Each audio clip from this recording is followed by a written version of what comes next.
Akira Toriyama has died at age 68, the original creator of Dragon Ball. I have such fond memories of Dragon Ball. So when I was a little kid, super tiny, like 4 or 5 or something, I saw Dragon Ball on TV, but I didn't see it. I was just kind of there. It was incredibly fun to see. I just saw a blonde guy going like, ah, and then the other guy was like, ah, and then they started punching. That was just so fun. Probably my first memory of the whole Dragon Ball series. Oh, and there was this other time in my younger years, I was hanging out a lot with my cousins and we played Dragon Ball Z Budokai Tenkaichi 3 on the PS2. Can you imagine at the PlayStation 2? That's a fucking dinosaur at this point. But at the time, it was the best experience I've had playing a fighting game ever. Don't think I had more fun playing a fighting game at any point in my life, not knowing what to do and just smashing each other in Dragon Ball. Sure, I knew nothing about the story, but it doesn't really matter. You just see funny people going around flying, punching, and then they go whoosh, and then I go fast, and I go.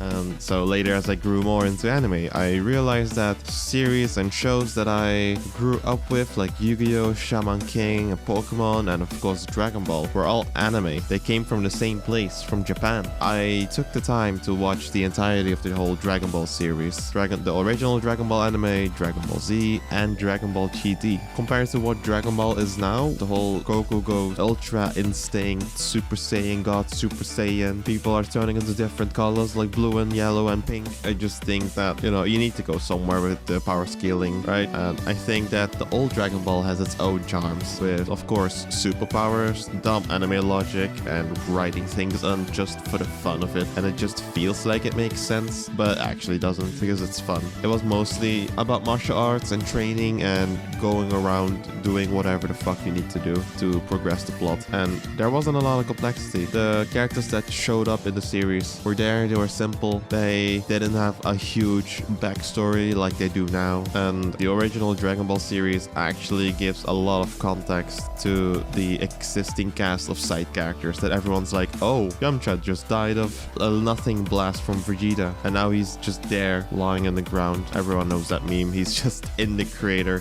lying there. And actually, Yamcha, Shinhan, Bulma, those side characters, they came from the original Dragon Ball series. I think Krillin as well. Yeah, Krillin as well. Krillin was also part of the original story. When they first appeared, they were beasts. All of them were super strong, super smart, incredibly strong people in their own right. And they all had their own character arcs. They all had their own struggles and their own goals. It's just that, Dragon Ball Z wrote them out. They were too weak to keep up with the Super Saiyan forms. They were too weak to stay in the story, basically. Even though they did show back up, they did show again in Dragon Ball Super, of course, but not really in Dragon Ball Z. Oh, did you know that Goku just beat up a big baddie, and then Chi-Chi, Goku's now wife, kind of ran up to Goku and was like, yeah, we make babies now.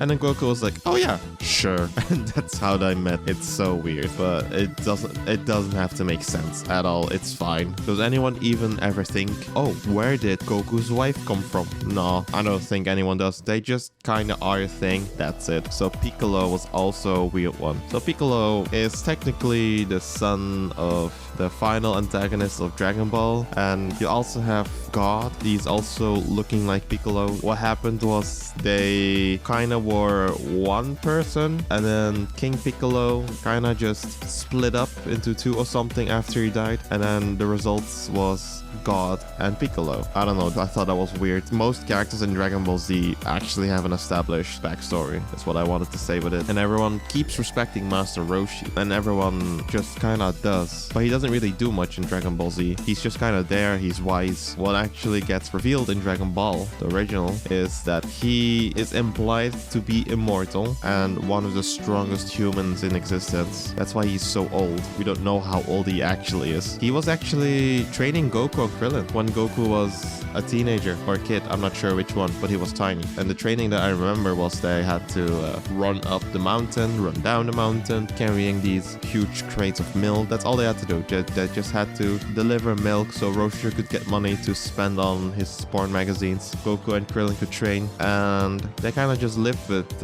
Master Roshi for a while until eventually Goku got strong enough and it was like, yeah, I'm gonna go now, bye. die. And this is actually also where the iconic orange outfit from Dragon Ball comes in. The orange outfit comes from Master Roshi, and then there's also a big circle in a diamond on the back of it that says turtle. The Japanese character that's on the back of it says turtle because that's the turtle hermit way. That's the symbol of the turtle hermit from Master Roshi. Fun fact, the Kamehameha, I'm not sure what Hamehame means at the end, but Kame translates to turtle because it was originally Master Roshi's move. He's the one who came up with the most iconic move in the whole series, the Kamehameha. And there's this wisdom from Master Roshi that I really like. It kind of just resonates with me. Not sure how to describe it. And it's also really simple, so I might come off as a little stupid for resonating with this, but it's eat well, sleep well, train hard. That's the turtle hermit way. And Dragon Ball Z was such a journey. I don't think I have to explain it in such a detailed manner, but the feeling you get when they grow in power,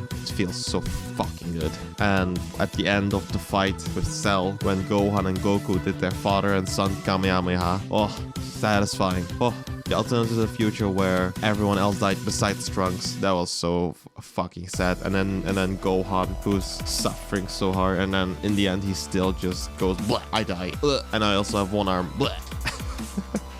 Oh, that was so sad. And that movie still sticks with me. Because of the impact it's had on me, I didn't know that a piece of media could have so much impact on me until I saw that movie. It's so good. I'm sure there's a lot of people who wouldn't think that Dragon Ball is their #1 series of all time. That's basically me. Sure, it's incredibly memorable, and I'd say that it's a legendary series. But I'm more in the boat of, sure, it's cool, I'll watch it, but it's not my #1. You get me? It's good, but not the best. But it is very memorable, and I don't think I'll ever forget about this series. You know, I have to have on my anime list because there's so many anime out there that I just kind of forget about them. A bunch of the series, a bunch of old series are just like, oh yeah. What? Skeleton? Oh, Skeleton Go Pew? Oh, okay. Oh, yeah, that's Overlord. Oh, wait, no, it's the other Skeleton isekai anime. I actually don't know the series. I just saw it in a Giga video and I thought, why are there so many isekai skeletons?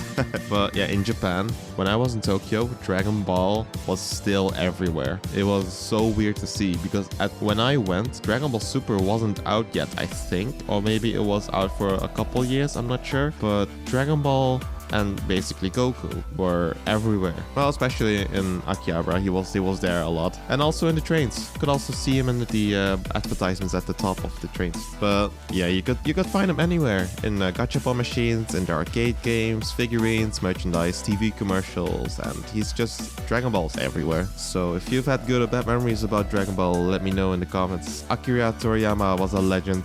Thank him for devoting his life to creating all the stories I love, and that's all I had to say. I'll see you in the next video.